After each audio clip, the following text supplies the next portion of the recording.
Mindfulness Mode 71. Fill the room with who you are, with your mindfulness, with your presence, with your intangible force. Reach new heights of calm, focus, and happiness on Mindfulness Mode with me, your host, Bruce Langford. On Mindfulness Mode, we talk about how people from all walks of life have discovered mindfulness and how it's impacted their lives to help them become more calm, focused, and happy. Thanks so much for listening to Mindfulness Mode. As a thank you, I have some free, easy meditations called Fine Tune Your Focus 5-Step Challenge. Just go to mindfulnessmode.com/focus. Enter your name and email, and I'll send you 5 videos with audio tracks for meditating, clearing your mind, and getting focused.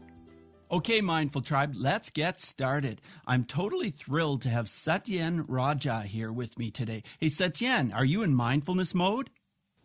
I try to be out of mind and within being, which is mindfulness, yes, as best as I can. That's great. That's great. Satyen Raja is a master of martial arts. He's a mentor to leaders around the world, and he's founder of the Warrior Sage group of companies. Satyen helps leaders find balance so they can be happy and fulfilled in all areas of their life. He believes by connecting to our higher power, we build faith in ourselves. So I'm going to start, Satyen, by asking you a short 1-minute question. Would you tell our Mindful Tribe listeners, what does mindfulness mean to you? Mindfulness means, for me, presence. Presence with what's going on in the images in my consciousness, in my mind. Presence with the thoughts that are occurring in my consciousness.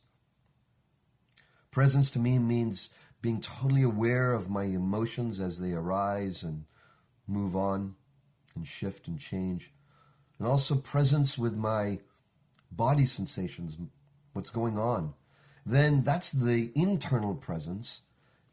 And then mindfulness to me also means the presence of my awareness of the relationships I'm having with my friends, my family, my faith, my finance, my fitness. So really it's the degree of awakeness in every moment, especially the ones where we want to sleep and maybe pull away our presence from. So mindfulness to me is a discipline, a practice, a cultivation as well as a surrender. Your awareness with your relationships with 5 F's, I noticed. Friends, family, faith, finance, fitness. Well, Satyen, I know fun is also one of the things you talk about. So could you share with us how fun can come to us through mindfulness? Well, the first thing that contracts us, the thing that makes us close down, shun other people, get judgmental, get reactive, and many of these things go on every single day, what I do is I like to find out what's the root of the importance that I'm putting on something. So if I'm having an argument with, let's say, my teenager about doing some tasks, as an example, or a teammate around doing tasks and bringing things through to completion, but I'm in a state of reactivity, a state of push, a state of contracture, then I'm obviously not flowing with the Tao. I'm not being in the flow of reality. I'm going to be resisting, which will then have a backfiring force in some area of my life, at least with my sense of peace. And all this reveals is that I've imbued something with far more importance than what I really need to. And so the retracting, the relaxing, the moving away from, and just with humor seeing that, okay, I need to pull away my units of importance that I've been projecting on this circumstance. And paradoxically, the very thing that we think we need to put more importance on and have more willpower, more yang force, it actually starts unraveling. The circumstance unravels. And then there's a natural wellness, a natural opportunity that arises from this new relationship of lowered importance. And it's like a magical ride, and it springs forth a type of inner equilibrium and peace and a soulful smile with reality. Satyen, I'm glad you're sharing this with us because, personally, even I can't believe how many times I've noticed, I try something. And then if I just kind of back away, take my energy away from that, then things just unfold and things happen. And I'm like, wow, that's amazing. I'm sure that's something that a lot of you Mindful Tribe have experienced too. Sometimes you back off on the energy and then things start to unfold. So I love what you said. It's like a magical ride, and it springs forth with a kind of inner equilibrium. That's great. Can you share more with Mindful Tribe your knowledge about the pillars, the 5 F's that you like to work on with your clients? Certainly. One of my mentors, Kevin Nations, he introduced me to this philosophy of the freedoms. And to me, there's an aspect of us that is already free.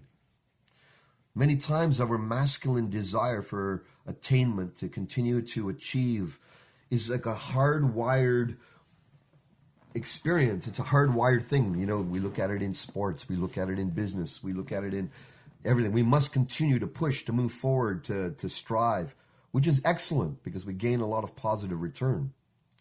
But there's this other side within us where if we push too hard in our fitness, for example, we've seen people go way overboard and then they blow a fuse, or they resort to substances just to get the extra step ahead of someone else.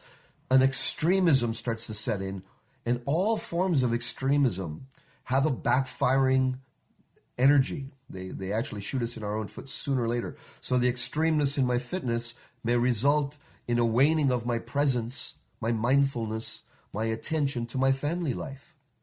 My children could be wanting my love, and I'm so focused on business and growing and becoming famous and gaining more prominence and having more capacity to attain things, I may not realize that I'm losing the most valuable piece of my soul, which is affinity and love and connection and trust with my beloveds. So mindfulness to me is having this viewpoint, being able to go into the overseer of my life and seeing where am I truly with my faith, my belief in myself, my belief in the great orchestration of the cosmos, my belief in the interpersonal relationships. Where am I with faith? Where am I with my fitness, with my eating, my rest, my scheduling, my task load I'm taking on, my time to just have fun and do nothing and to commune with nature? So there's faith, there's family, there's finance. Where am I with that? Am I only focused on earning and forgetting about saving and spending within my means? Am I feeling this egoic pull to constantly spend so I can fill a hole, and therefore no matter how much I'm earning, there's always more going up than coming in? This is a sign of a lack of mindfulness and presence. So for me, presence really is an active form of engagement as well as an active form of surrender. And in the middle, harmony and awakening starts to happen. Awakening of natural mindfulness, one that doesn't require will, but requires just a deeper mission with reality. I love what you're sharing with us. This is so powerful. And I'm wondering if we can go back to your youth, or go back to where you first discovered that mindfulness was going to be a central part of your life. It started with my martial art teachers, who threw me into leadership positions before I felt I was ready. And I was scared and nervous. And they said, Satyen, you must put your attention on those you are meant to serve. If your focus is on yourself, you'll collapse, you'll feel very shy, you'll stutter, your knees will wobble. And I was a very insecure teenager. To speak in front of audiences and to be in a leadership position was so far away from my reality. But it was the being thrust into this position. And my mentors had a saying. It was like, when given the opportunity to lead, you must lead. Don't default into the background. when given the opportunity to lead. So being thrown into a martial art class and then having to feel and see my own responses. Be aware, are the people around me when I'm speaking, are they falling asleep? Are they being motivated? Are they being inspired? Or are they just making it through class? So for me, it was an inner disposition of awareness to see, can I be more enthusiastic? Can I be more passionate? Can I draw on some traits from my teachers that I see? Oh, one teacher's so motivational, another teacher's very strict. And so to me, mindfulness is also about absorbing qualities or awakening those qualities within ourselves, which make us the most powerful leader, benevolent leader that we can be, you know? Yes. So Satyen, what drew you to the martial arts in the first place? I came across this TV show called Kung Fu with David Carradine as a youngster. And also Bruce Lee was a huge influence. These people who could be seemingly very deadly and wield the power of the warrior, what really touched my soul was they could also walk into a town, you know, in these shows, and with Kwai Chang Caine, played by David Carradine, this peaceful warrior sage type monk who could change the destiny of people simply by his words, by the wisdom that came through him, by his ability not to fight with life unless it was last called upon. So that was a huge influence, those shows, and it started me on a path of this discovery of how can I awaken both the side of the warrior to face adversity, to decide to move on, to act in spite of fear, and at the same time to cultivate a sagely disposition of ease, of flow, of relationship, of love, cultivating my feminine and my masculine, you know? Right, right.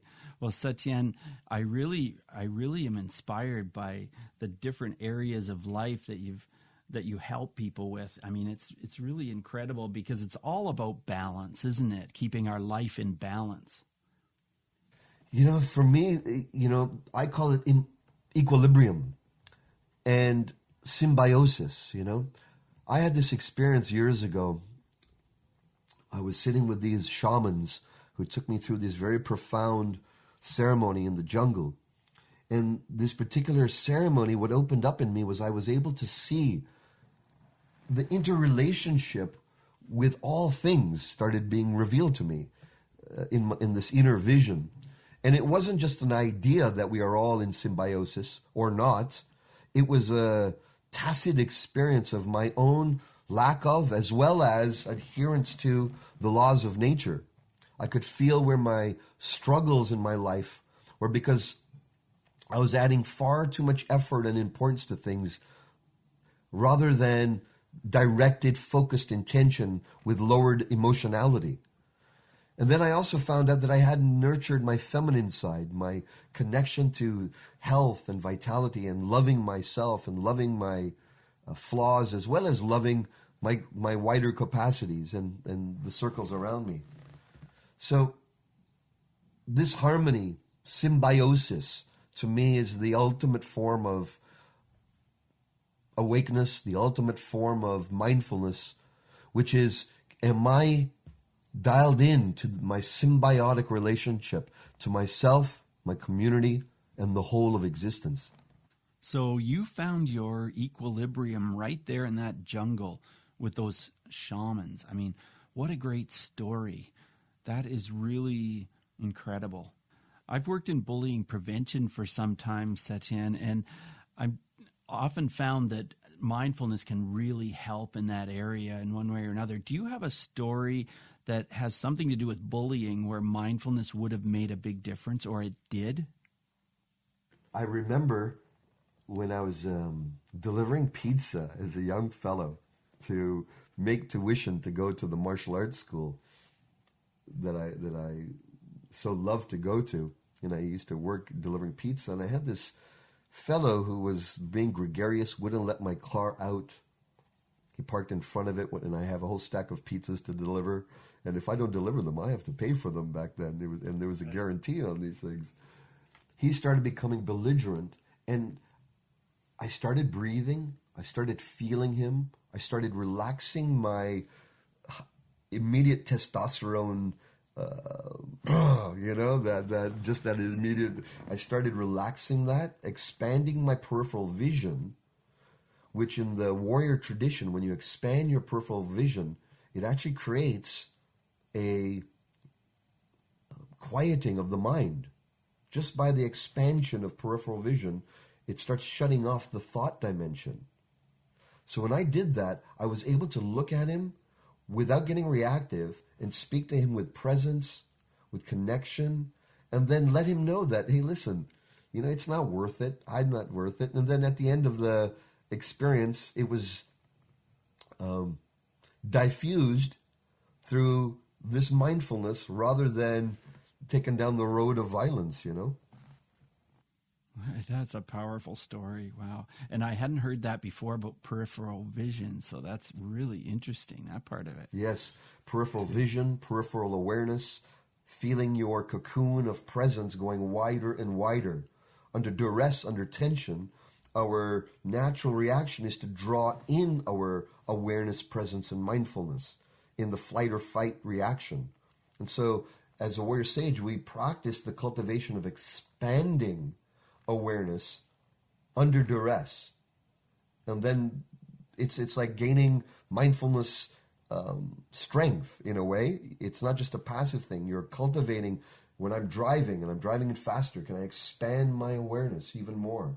Can I fill the room with who I am? If one is going to give a speech, a talk, or they know they're going to be in a position of influence, before you walk into a room, fill the room with who you are, with your mindfulness, with your presence, with your intangible force. Fill the room with who you are, your intangible force. I mean, that is really powerful, and I don't know how often we really think about that. I'm going somewhere to speak, or I'm going to be with some other people, and I'm going to fill the room with my intangible force. It's a different way of looking at things. So thanks for sharing that with us. I really like that. You'll be felt. You'll be felt as a greater leader. You'll be trusted more because you're dropped in rather than coming from just your mind or your thoughts or your notes. You're coming from your connection with self, your connection with others, your connection with the outer space that you're in. Feeling your cocoon of presence going wider and wider. Satyen, my next questions are part of the multi-mode round. Just short 30-second answers are perfect. And here's the first one. Who is one person who has influenced your mindfulness practice? One of my current ones, the one that stands out first, is my Brazilian Jiu-Jitsu teacher. I have two of them, a master and a black belt, and both of them.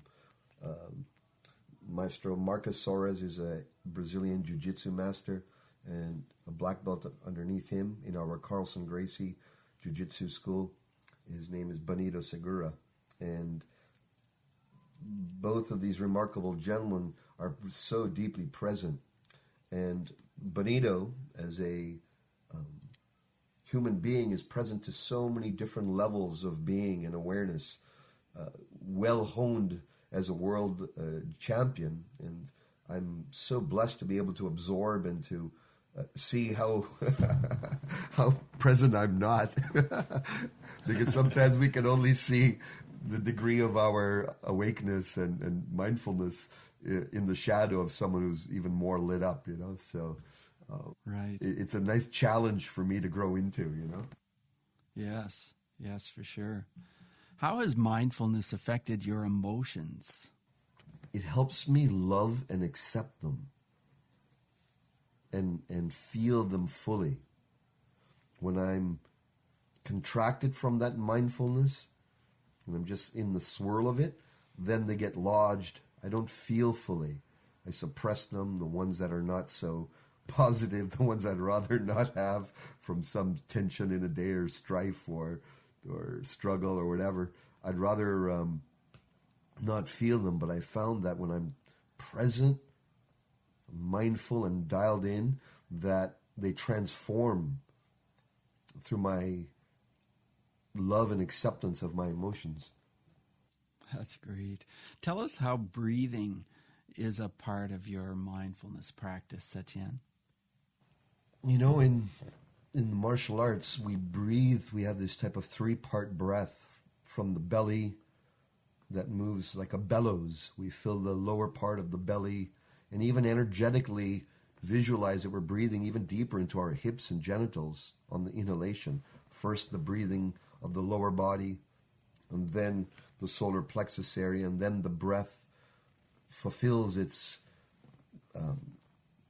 expansion at the upper part of the breath, and then relaxing the opposite way, so relaxing from the top down, like a bellows, opening at the bottom and then closing, stoking this flame. So for me, breath is the opportunity, it's the doorway in. It's the immediate barometer of my awareness and mindfulness. I love that image. Satyen, if you could recommend a book that's on mindfulness, what would it be? I'll recommend a book that stands out, which includes mindfulness, but really the walk of life. And it would be Blue Truth by one of my other mentors, David Deida, spelled D-E-I-D-A. And the book, once again, is called Blue Truth. Excellent. If you can share an app which would help you be more mindful, what would that be? You know, that wouldn't be a world I would be dialed into to share. Sure. No, that's understandable. That's fine. What advice would you give a person who's new to the whole idea of mindfulness and they'd like to start using it in their life? The first thing a warrior sage does, they look for what are the movements, what are the things out there in life that are seeking your adherence. They want to make you part of their movement, part of their adherence. So, you know, we see so many political parties out there, they're drumming up emotion, pushing this and that, and evoking opposition. We see it everywhere. Just take a look at, where is my energy, my units of emotional energy going? And wherever it's going and you're getting evoked, you're getting riled up, you're feeling righteous, you're feeling we need to stop this, there's deep truth in that. We don't want to deny that truth. But from a reactive place, as a warrior, you are actually losing energy, leaking energy by the excessive reactiveness. So what a warrior sage does is they lower the importance of the very thing, paradoxically, that they have vehemency against. And that lowering of the importance, once again, when you lower it, paradoxically, the units of power that were stuck in the pushing against, they reel back and they come back to the source of your choice. And then, once again, paradoxically, the less you say, the more effect happens. You are able to do and achieve and create more change with the thing that you actually have interest in, because you're coming from a place of greater influence, a place of emanation of depth, so your words are heard rather than your screams and shouts and vitriol. They hear your soul speak with authority, because that is the ultimate authority. Your soul is the ultimate authority. I love that, Satyen. Satyen, it has been such a pleasure to spend this time with you, and such a learning experience, not only for me, but I'm sure for all of our listeners. So I want to thank you so much, but how can we learn more about you, and how could we connect with you, Satyen? Well, to stay connected, you can join our community and also be invited to our exclusive experiential events that I hold. And to do that, just come and join us at warriorsage.com. Well, that's easy. Well, thank you so much, and all the best to you. I look forward to talking to you again sometime. Take care. It's been an honor and a pleasure. Thank you. Me too. Bye now.